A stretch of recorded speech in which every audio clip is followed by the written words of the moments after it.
This series was just started this semester, and it's really meant to encourage and foster dialogue, understanding, and engagement around issues that affect us as individuals and that affect our community. This series is a collaborative effort of Lang Lab, IU South Bend Center for Excellence in Research and Scholarship, Community Engagement, and the College of Liberal Arts and Sciences. We're thrilled that Lang Lab is hosting this year-long series for a number of reasons. The first is that Lang Lab was founded by 3 IOSB alumni, and the second is that Lang Lab received the Indiana Arts Commission's Governor Arts Award for its contributions to historic preservation and community revitalization. So we couldn't be more honored to be in this space. So tonight's event is sponsored by IU Bicentennial Office, celebrating 200 years of Indiana University, the College of Liberal Arts and Sciences, and then all of the departments within the college. So we thank them for providing our refreshments tonight. Before you leave this evening, please make sure you pick up a card for our November pop-up lecture. It's going to be by Krista Bailey, and there's cards over there on the registration table. Also, if you didn't sign up when you came in, please leave us your name and email so that we can stay in contact. We promise we won't spam you, but we'll just let you know about other public events that you might be interested in. So Josh Wells, the director of IU South Bend Center for Excellence in Research and Scholarship, will introduce our speaker.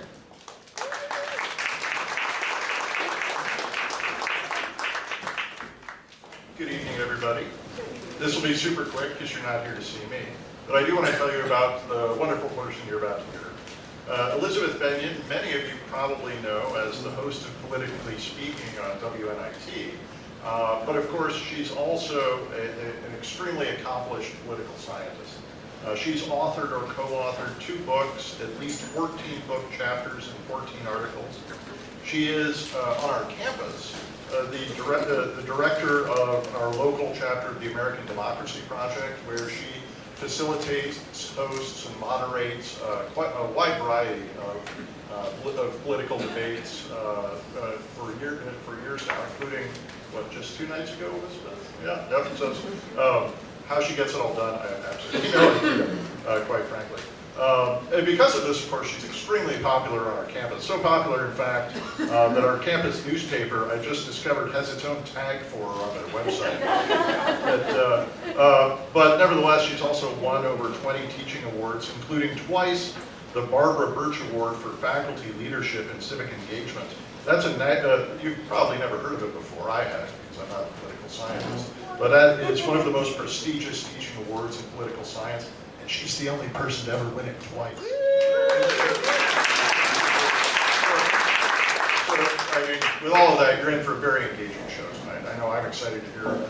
As Gail mentioned on your way out, don't forget snacks and whatnot. And we also have a lot of terrific T-shirts back there. Our best advertisements are our community friends. So turn yourself into a billboard, or turn a family member into a billboard, or both. And without further ado, Elizabeth Bennion, everybody.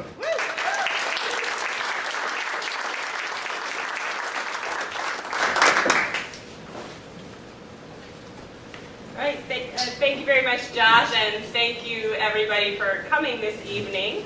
I am pleased to talk to you tonight about the Electoral College. The first part of this title, Pondering Pete's Proposal, is indeed the result of Gail McGuire saying, we need talks that are interesting, that might attract people to come to them, that are relevant. In other words, you plan to talk about a 232-year-old institution? What are you thinking? But here, in fact, we see that the Electoral College is very much a part of Mayor Pete's presidential campaign and talked about on the campaign trail by other candidates as well. So what is Mayor Pete's idea that we are...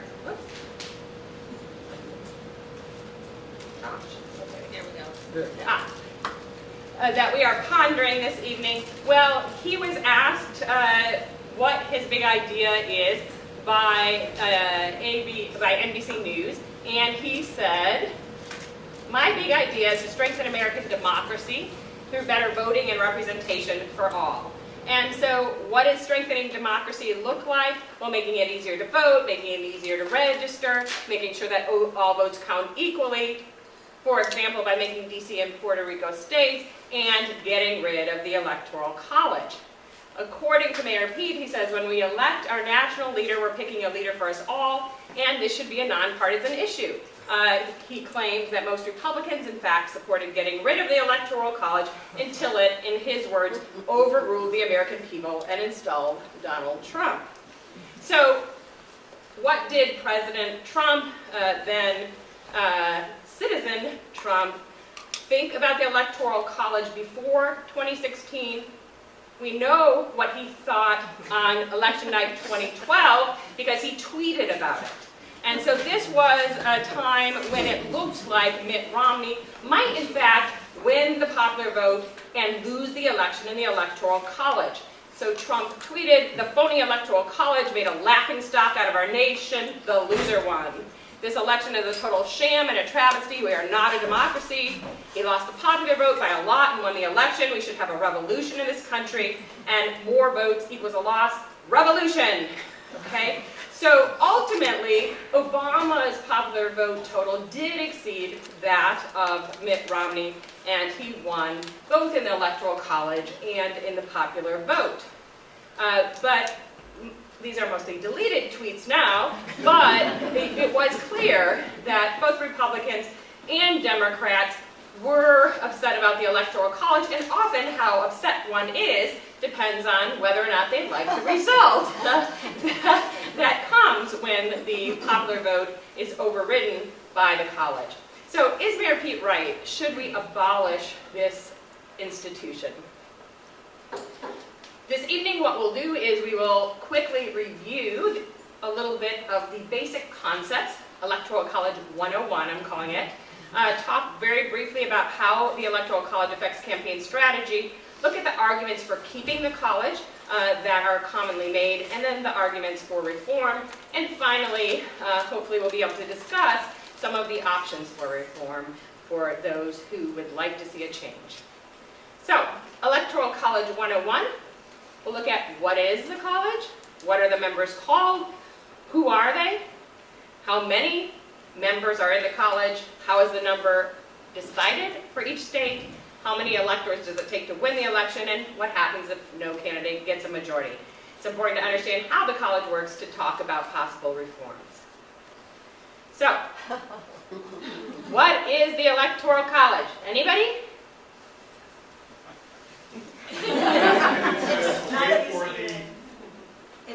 It's a group of representatives from each state, but I don't remember how they choose that unless. What do they do? They make sure that small states, like Okay, we're getting the long view. Yeah, they're just the folks who vote for the president and the vice president in the United States. Okay, these are the votes that actually count, right? This is the body that elects the president. So, then, oh, by the way, they never meet as a body. They meet in their state capitals and cast their votes. Fast. What are the members actually called is the next question. That's right. Members of the Electoral College are called electors. Who are the electors? Does anybody know why they're chosen?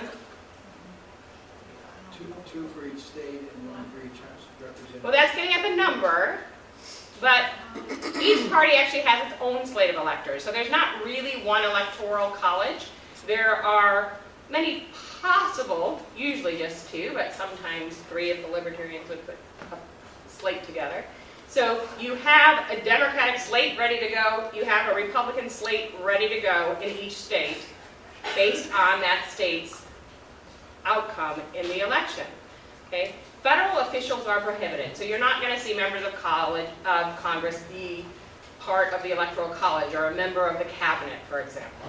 The other folks who are prohibited from being electors are folks who have engaged in treason-like behavior. So, Real on point these days.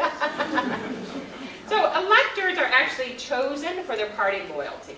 Okay, that's how they're chosen. Some of them are state elected officials or local elected officials, but they're people who have shown their loyalty to the party, and that's because the party wants them, if they in fact go to their state capital to cast their electoral votes, to vote the way the party wants them to vote, right, for their candidate who won that state's election.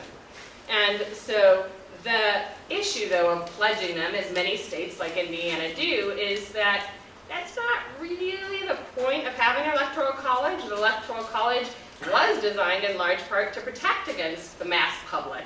And so electors have a lot of latitude in how they vote. And in fact, they do not necessarily need to follow the popular vote in their state.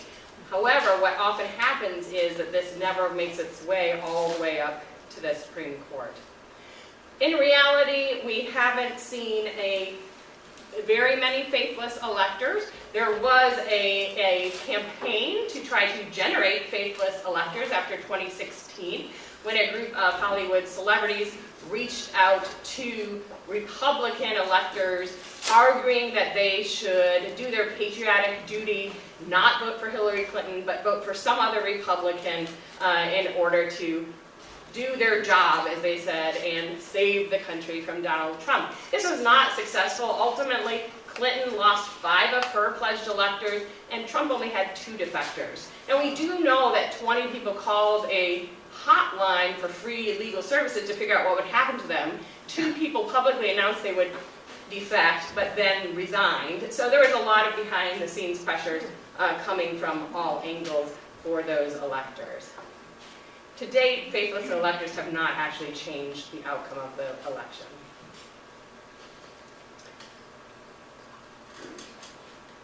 Okay, so how many members are there in this electoral college of party loyalists chosen by the political parties of their states to go to their state capitals and cast their votes for president? Anybody know the number?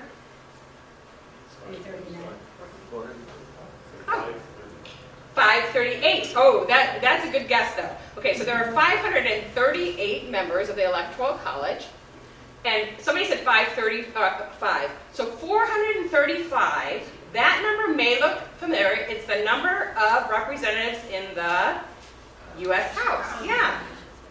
Okay, and then we have 100 more. That's the number of senators in the U.S. Senate. Okay. Plus 3. Anyone want to take a guess where those 3 come from, or who they're supposed to represent? D.C. So D.C. does not have statehood, and in 2000, an elector from D.C. cast a blank ballot to protest the lack of D.C. statehood. But in fact, those 3 electoral votes are what they have in terms of the presidency, since they are part of the nation, even if not part of a state. So the 435 electors are parallel to the number of representatives that folks have in the U.S. House. The 100 represent the 2 electors that each one has based on the 2 senators that we have in the U.S. Senate. And that's why different states have different numbers of electors. So then the question is, then how is that numbers for each state decided? Well, it's equal to the total number that we have in the House and Senate. So in Indiana, we have 9 congressional districts. We also have, in the House, we also have 2 senators, so we have 11 electoral college votes. But what's interesting about that, of course, is that means bigger states have more electors and smaller states have fewer electors. People, however, who say that bigger states are somehow advantaged by the electoral college are mistaken, because look at the power of the vote. These small states with 1 congressional district automatically get 3 electors. That's 300% their power, at least, right? They may have 1 congressional district and not really even have enough to fill it. Compared to something like California, you have 53 congressional districts. Well, you're not tripling your power in the Electoral College. So they're actually underrepresented. It overrepresents the less populated states. and the 23rd Amendment to the U.S. Constitution brought in the 3 for D.C. So the way that this affects strategy then is that candidates will seek to cobble together 270 votes to win the presidency. But the story is more complicated because states have an ability to choose how they will allocate their electoral college votes. And what all states except Maine and Nebraska have decided is that they will use a winner-take-all system. That means even if you get just one vote more than your opponent, you get all of that state's electoral college votes. So if I'm a candidate, and I know that Indiana always goes red, it is not worth it for me to bother to spend 1 penny on media, to do any door-to-door, and because it's so difficult to win the state. Now, somebody did do this in 2008, right? Barack Obama decided, given the terrible economy in the midst of a great recession, with 25% of Elkhart residents unemployed, that this was a time when a candidate who could, we think of associate this phrase with Bill Clinton, but Barack Obama certainly used it in that election cycle, who could feel your pain, could come repeatedly to the state, set up lots of field offices, get out and get volunteers going door to door, making phone calls, and was actually able to flip Indiana blue. But that was a very, very unusual context. Normally, if you're talking about, oh, maybe I could get 49% of the vote instead of only 30% or 35%, it's not worth it, because 49% gets you 0 electoral votes. Okay? So that's why, in general, if you're living here, unless you're on the Michigan border and seeing some ads aimed at the Michigan market, because the media market overlaps, we're not even seeing the presidential campaigns quite often. And so my relatives in Michigan and Wisconsin will complain about the constant ads. And I'm like, I'd like to see them. We don't get to see any. And so that's how it skews, and only a few states get all the visits. Okay? So how many electoral votes does it take then to win the election? Does anybody remember what I said? 270, right. So it is a majority. Magic number, 270 of 538. And if no candidate wins that, it will go to the House of Representatives. But each delegation will actually cast a single vote, so they vote as states. And the Senate will choose the vice president in the case of a tie, or nobody gets the majority. Okay, so what are some arguments for keeping the college? There are many arguments we frequently hear. Number one is, it's in the Constitution, right?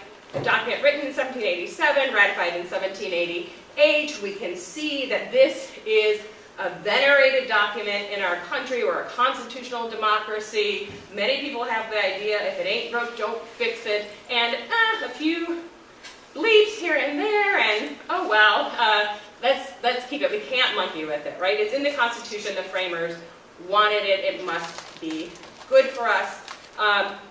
It avoids TV-based tarmac campaigns is another argument that you hear, that all you'll see is candidates touching down at airports, making quick appearances and leaving, and jetting from LA to Chicago to New York, and back to Chicago, and back to LA. And aside there, though, is that if we actually, because you hear this argument a lot, that big cities would be the only ones who would ever see the candidates. In reality, the only 22% of the popular vote would, you can actually win the presidency with only 22% of the popular vote if you've got exactly the right combination of states in the Electoral College. But the top 100 cities only have 20% of less than 20% of the population. So in reality, you can't only focus on big cities and ignore everybody else. Okay? So, but that certainly is a big concern. The candidates might shun small states and low population areas, giving too much weight to urban voters. It's something you hear quite frequently. You look at the map, you see lots of red in the middle of the country. It looks like huge majorities of people are just going to be ignored because they're focusing only, the candidates will focus only on urban areas. If we look at the map and norm it by population, as we'll do in a minute, however, that looks a bit different. And different states have important interests.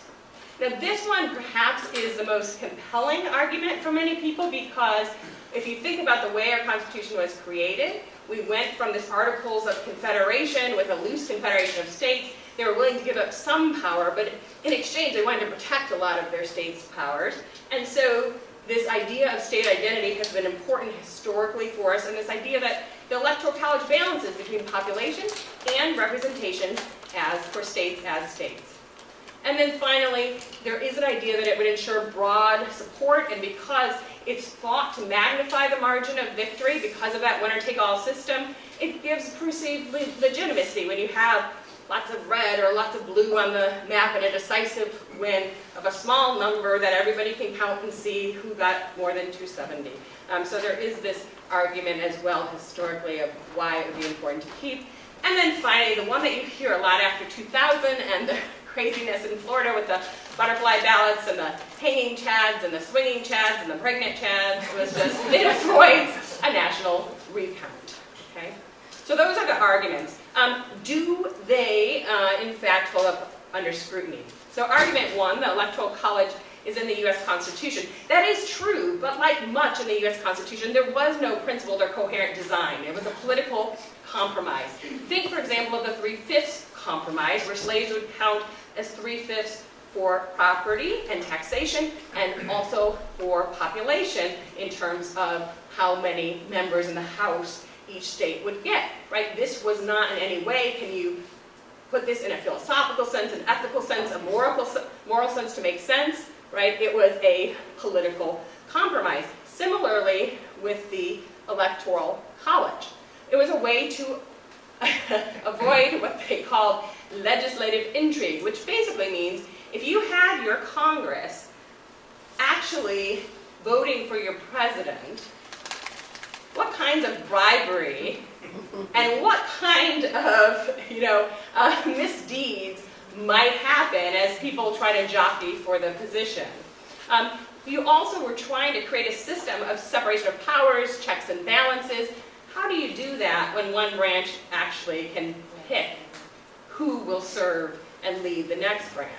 The other concern was, of course, voter parochialism. You had no national media. You didn't have quick transportation to get to other states. The country wasn't as large as it was now, but it was still too large for folks to get quick communication and to know much about what was going on outside of their own communities. That, of course, is no longer true in the age of mass media and the World Wide Web.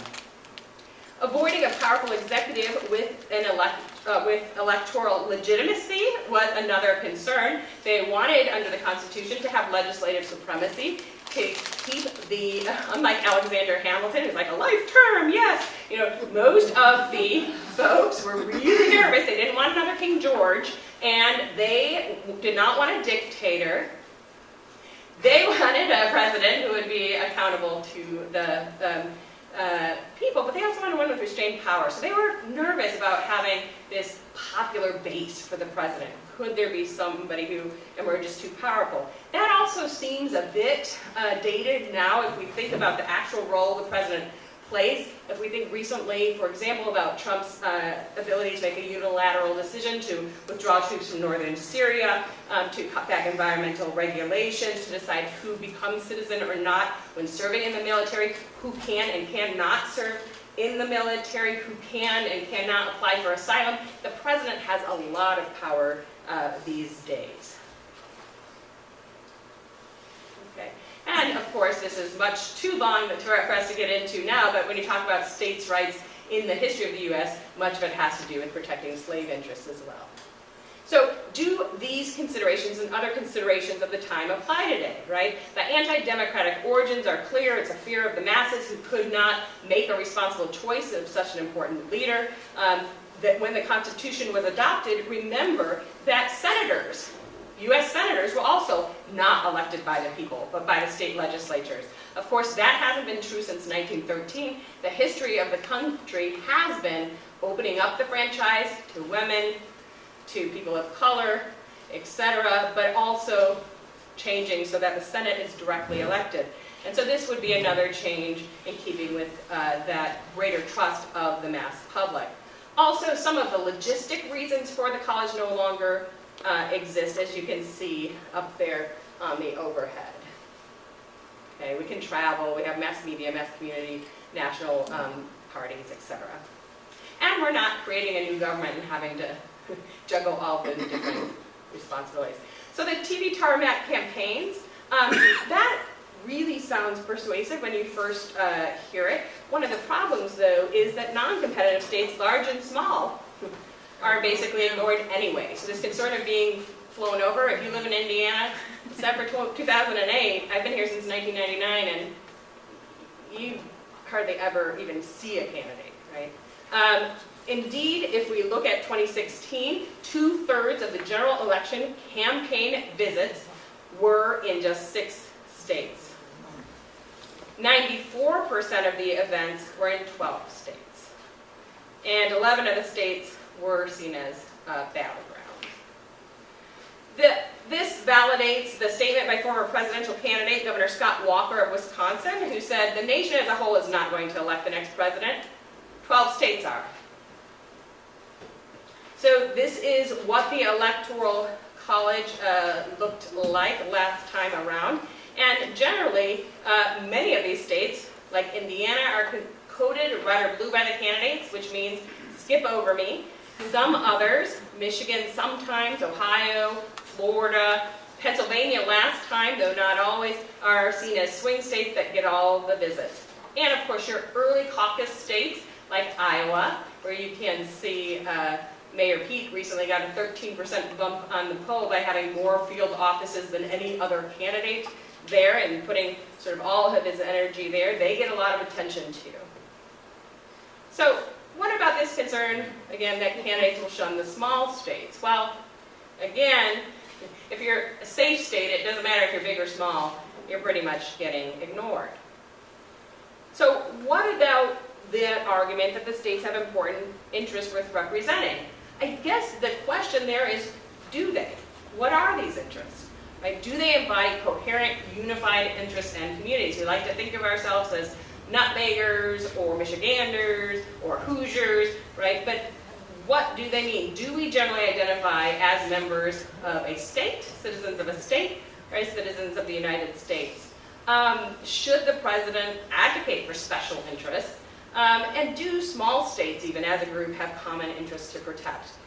The only last point I would make is this one.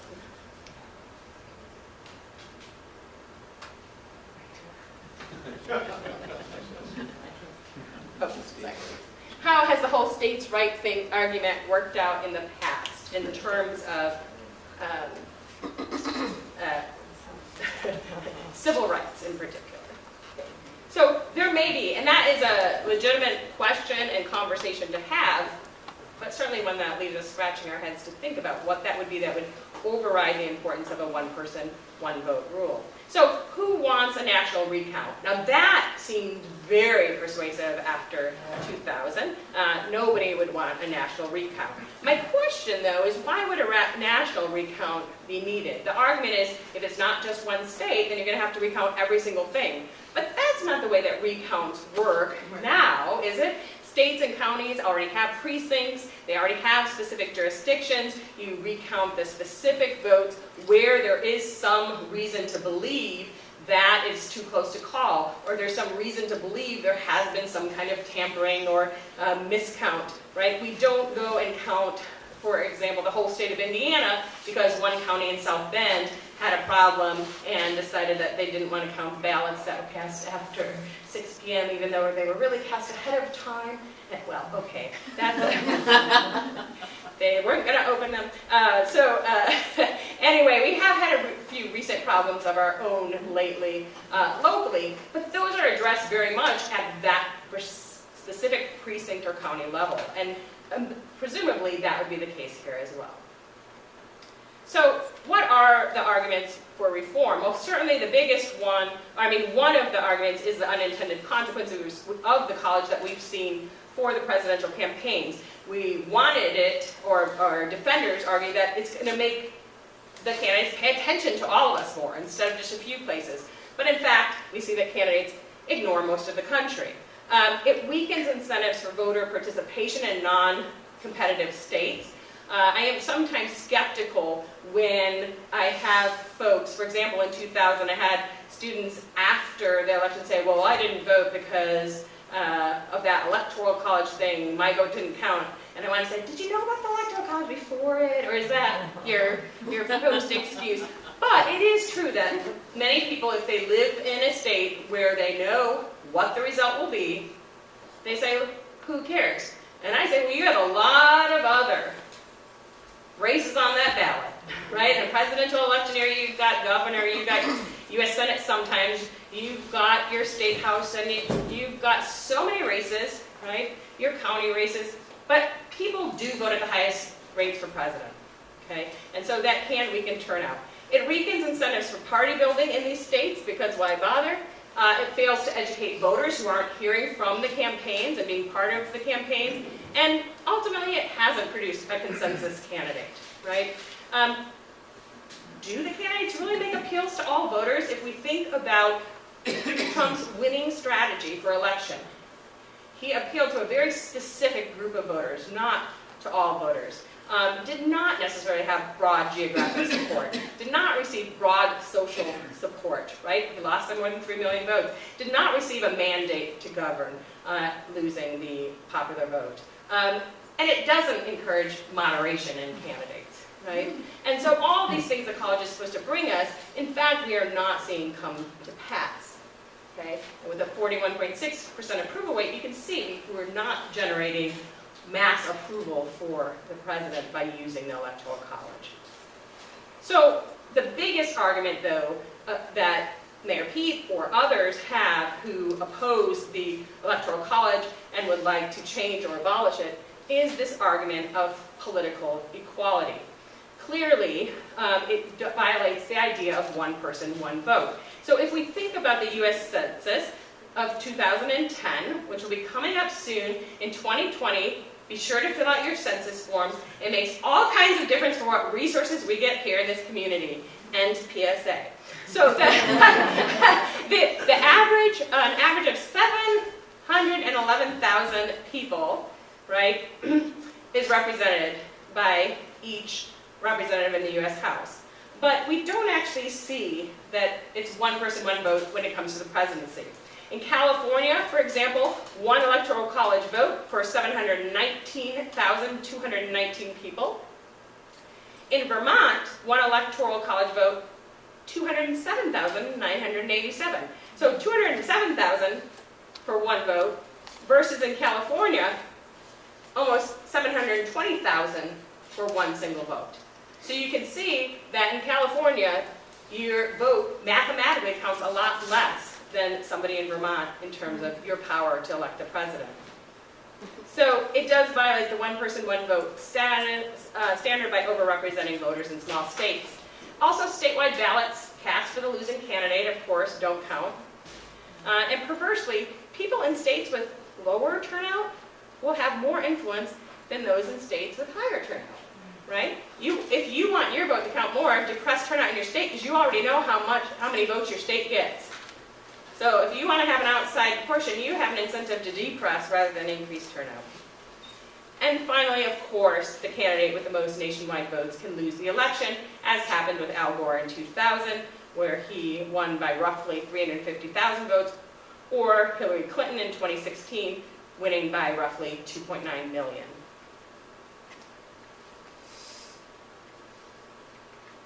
It gets even worse if the situation does get contingent. Nobody gets a majority and gets thrown into the House. We said each state would have one vote, right? So the 7 smallest states, population 5 million, can outvote the 6 largest states, population 133 million.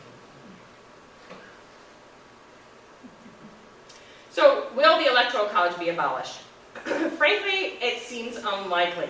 It would require a constitutional amendment, which would require 2/3 votes in both chambers of the House. You would then also need all the states to ratify.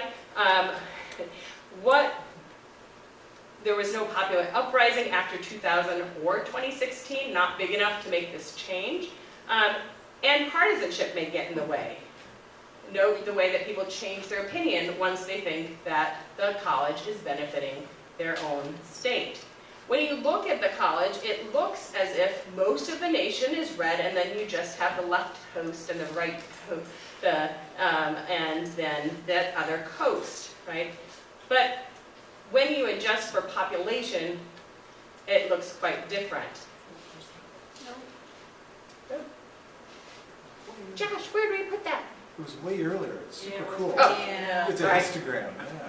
I didn't have it in my version. Okay. Yeah, so the population version, right, looks totally different because it's actually adjusted for population. And one part of the one person, one vote standard is that trees and land don't vote, people do. So are there other roads to reform? Well, one would be you could very easily get rid of the winner-take-all system. Maine and Nebraska have done it. They have a congressional district system where each congressional district votes for president, and then the winner of the state gets the two that would be your senators. You could do straight proportional representation. That would not require any kind of constitutional amendment. That's up to your state legislators. So that could change and make it a bit more democratic with a small d. That alternative that we hear the most about right now is the National Popular Vote Interstate Compact. Has anybody heard about this, the National Popular Vote movement? It is interesting. It may have some problems if it ever comes to pass. But what it does is basically use the Constitution to circumvent the college. It's an agreement among a group of states and the District of Columbia to award all of their electoral votes to whichever presidential candidate wins the overall popular vote. So what they do, as of July 2019, it had been adopted by 15 states and DC. Together they have 196 electoral votes. Only when they reach 270, the amount needed to actually win the presidency, right, would the compact go into effect. Now, would it work? Who knows, right? Would states really be willing to not vote the way their people voted, but just vote the way the national vote went? I don't know if they would. What legal challenges would come, I don't know. But this is some people's creative approach to go around the idea of a constitutional amendment and just say, hey, we're going to make a compact that we don't believe in this electoral college. If we can't abolish it, we're going to circumvent it by agreeing that we will cast our 270 plus votes to the winner of the national popular vote. And as a full disclosure, I do not have any part of the Buttigieg campaign. His name was solely used for marketing purposes.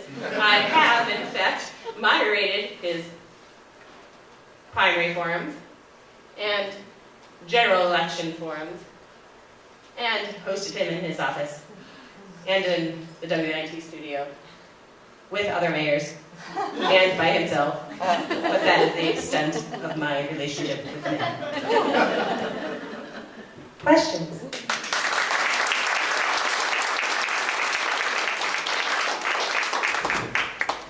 I've heard it said that the Dixie states or the southern states plus either Pennsylvania and Michigan could just determine the election. Could you comment on how the South votes as a block and how that affects the Electoral College? Well, I mean, one of the things that's very interesting about the South in general is, of course, that when it got the name the Solid South, it was named the Solid South because it was Solid South for Democrats. And this is where you hear Republicans talk about the fact that their party is the party of abolition, which is right. It formed out of the abolitionist movement. However, Southern Democrats then were very much opposed to civil rights legislation, some of the New Deal legislation, but then also civil rights legislation of the 60s. And then throughout the 70s and 80s, they found themselves voting so often with outside of their party and against the northern members of their party that most of them switched party affiliation to better match their constituents who are voting for them. And so that's where we see now the South is the Solid South, as you see on the map, for Republicans. And if we look at all of those votes, it's true, they can, by compiling all of those votes, win, but they do need some of those Midwest to flip. as well. And that's why those 11 or so swing states are so critical. For somebody to get to the 270, they need to get some of those folks from the Midwest, which is why one of Mayor Pete's big talking points of his campaign is you need somebody who knows how to understand and talk to people in the Midwest who are disenfranchised, are dissatisfied and disillusioned with Democratic candidates. And just as a follow-up to that, I mean, Johnson, when he signed the civil rights law, said, I'm going to lose the South to Democrats. That's right, and Nixon had a famous Southern strategy, which was very much to appeal to folks who did not want equality for racial minorities in order to win the South and Southern votes. And we know that because many of his advisors actually were taped saying as much. Right. So my question is, why do you say that it is so unlikely that the Electoral College that we're stuck with it? You know, I'm surprised that marijuana is now legal all over the place. And I'm delighted that same-sex marriage is now legal in our country. So why is this change not on the horizon also? Well, and it could be, I do think that the change in terms of same-sex marriage happened much more quickly than most political scientists predicted, for example. And so we shall see. But right now, as you look at the number of people who actually vote on this issue, who are actually in the streets over this issue, who are actually lobbying on the issue, who actually have ever heard of the National Popular Vote Compact, we're just not seeing that kind of energy. And I think it's hard, right? It's much easier for somebody to understand, I'd like to smoke pot and I don't think it's harmful. I'm using that hypothetically, I am. And then it is this institution from 230 years ago. And so trying to generate an understanding of voter reform and why that's important for some reason is a challenge. It doesn't mean it's impossible, but remember, you are going to have to get the existing Congress, not just by a majority, but by a supermajority, to pass it in both chambers. That chamber controlled by the Democrats and chamber controlled by the Republicans. And many Republicans right now, looking at the recent times where the popular vote and the Electoral College went different ways, are saying this map benefits us. That's one reason that Mayor Pete says we could make it take effect in 2030 when we're not as sure which party would benefit. I see. Thank you. Could you explain the Nebraska-Delaware system and how that came about?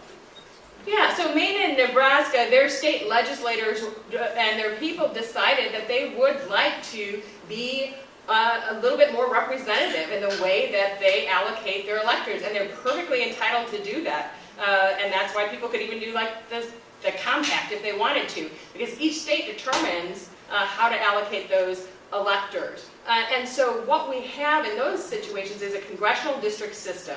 And so just like we have 9 congressional districts here in Indiana, what we would do if we had adopted that system, a congressional district system, each of our congressional districts, in my case, the 2nd congressional district represented by Jackie Walorski, that district, all the people in that district would cast their votes for president, and then whatever happened with the majority of people in that district, that would determine whether that particular elector would be a Democrat or a Republican. Then you'd go to the other 8 districts similarly, and then whoever won the most in the state would get the other 2. That won't work either, because those districts have all been gerrymandered. Well, and this is where the issue of redistricting is so critical and so tied into tonight's discussion, because if you look at the issue of not being a democratic system with a small d, right, one that favors democracy and one person, one vote, one of the things that we see is that the problem is not just with the Electoral College. The problem is also with gerrymandered districts in the House. And the problem is also with residential patterns in the Senate. And you look with each getting 2 to represent their state, some folks have so few people per senator compared to other states. And it's not evenly distributed across the population. Those who have the less populated states, who have more power per voter in the US Senate, are populations that tend to be older and wider than, I said wider, I meant whiter, than the rest of the country. And so it's also not representative of the changing population and demographics that we have. So you are seeing this with gerrymandering in the House, with the way that the population doesn't live where the political power is in the Senate, and with the Electoral College. All of this moves away from this idea that each person is really going to have an equal say in your system, and that's putting aside the issue of campaign finance. Could you speak, I guess, toward the issues of voter suppression and technological manipulation? I was in Florida in 2000, and I actually did the trucking for Diebold machines, who were also, funding the Republican Party at that time, and I found that to be a conflict of interest. Is that something that could be ameliorated from abolishing the Electoral College? It wouldn't change the machines. One of the things that the League of Women Voters and other groups have pushed really hard for is making sure that we have paper backup, because increasingly counties are going toward computer voting, and there were great GIFs and memes at the time that were funny, not funny, right, about the Diebold machines, where you go to cast your vote and it would just cast it for the other person. They did this on The Simpsons, right? You vote and they'd say, thank you for voting, and it would go to the other person and be like, no, no, no, or the button would move, but you just don't know. Like, could you, and particularly when you have a company who so clearly and overtly was favoring one particular outcome, it's a concern. And then, of course, hacking is a concern. Russian manipulation is a concern. I mean, there are just so many concerns. That is one reason, though. One thing that's good is that the process is very much distributed in a way so that, first of all, elections are controlled by the states, not by the federal government. Where the federal government comes in and should come in is with the Voter Rights Act, to make sure that people are not being disenfranchised. And unfortunately, you see the gutting of the Voting Rights Act that should be fully reauthorized. But generally, the nice thing about states controlling elections, and these individual counties also making decisions about their machines, is you don't have one controlling everything. You also have so many people involved. Your different inspectors, your different sheriffs at each of your sites, your different volunteers. It'd be really, really hard to just fix a whole entire system unless it's baked into the algorithms of the machine itself. And so that is always a concern, I will say, because I think one has to say, with these allegations of massive voting fraud and millions of people voting illegally, that there is no evidence for this. And it's been repeatedly debunked. And people need to know that, but that doesn't mean that election security is not a concern.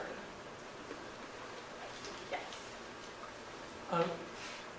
There was almost 120 years between the elections when there was a difference between the popular vote and the Electoral College in the 1870s, when it happened in 2000. Now it's happened twice in 16 years. Is there, what could account for that long period without it happening, or this recent period where that happened more often? Is this like a weird contemporary effect? As political science research said, well, here's where we are now for a while. Is this the outlier, or was that the outlier to go for so long without this sort of difference happening? Well, I think one of the things that we've seen, of course, if you study the history of political parties in the U.S., it's a history of realignments. That's the reason why today's Republican Party and today's Democratic Party are not the same as the Democrats and the Republicans in other eras. And what we used to have were these periods of realignment. So you had, for example, who ever thinks about the Whigs, right? But the Whigs just disappear when they don't adequately address the issue of slavery. And so you have your northern political minded folks are all joining together against your southern and forming new kinds of parties around a new issue. But you had some kind of realignment where you're attracting new coalitions of people to either the Democratic or Republican Party, because we do have a strong I maybe shouldn't use, political scientists wouldn't use the word strong, because we don't have a responsible party system where it's a clear platform and they all adhere to it, and the voters know clearly what it is and act accordingly. But we have a two-party system, right? And even though they're minor parties, they have a very difficult time getting any power. So there's always been these different realignments. Well, now we have just de-alignment, which is driven in part by the fact that voters are disgusted with both political parties. And so they're more willing than to listen to somebody once they get upset with whoever they're with. On the other hand, what we've seen in the last 10 to 15 years is that the system is now being driven by negative partisanship. So people are actually going to the polls to vote against the other party rather than for their own party. They're going driven by an absolute hatred and loathing of the other side in many cases. And so this is where the politics of fear works, right? And emotional appeals work, because people are so afraid of what will happen if the other side captures politics. So you can get people, if your main motivation is fear, when the economy tanks, right, you're more susceptible to external shocks and factors like the economy. So Kathy Kramer has written a book. She was an undergrad, actually, when I was a grad student at Wisconsin. But she wrote a book, and it was about Scott Walker's rise in Wisconsin, called The Politics of Resentment. But it very much parallels the rise of Donald Trump, in that it's these Midwestern voters in Wisconsin who she talked to for several years, actually, in just small settings, and made herself known. And what they really felt was that nobody cared about them. That people in Madison, which was code for the intellectuals, right, thought they were stupid and didn't know anything, and therefore didn't count. And then there was also those people in Milwaukee, which generally, quite frankly, meant black people, and that these two groups are taking all the resources and they were getting the shaft. Now, in reality, when you look at the taxing system and the distribution system, that wasn't the case at all. But it was true that they were facing high levels of unemployment, high levels of poverty, of underemployment, right? And so they felt nobody's listening to them, right? And you get very, very resentful. And then so anybody who tells you they can help you, and by the way, they see the problems, right? And they're going to make sure those other people don't get what's yours. It becomes very appealing. So it becomes much more personalized rather than partisan. So you can flip. So with such a polarized nation and so much emotional appeal, and people not being particularly ideologically more to the parties, but more in an emotional way, it's easier to swing that from election to election with a charismatic candidate. One reason. So that kind of ties into, so what I'm thinking about is kind of a counter-argument is the 2008 election with Barack Obama's first term, where a charismatic candidate can kind of turn the tables. And so not only do you get the negative voter, but you get an energizing of other other groups, young people, people of color, who will come in outsized numbers to support a different candidate.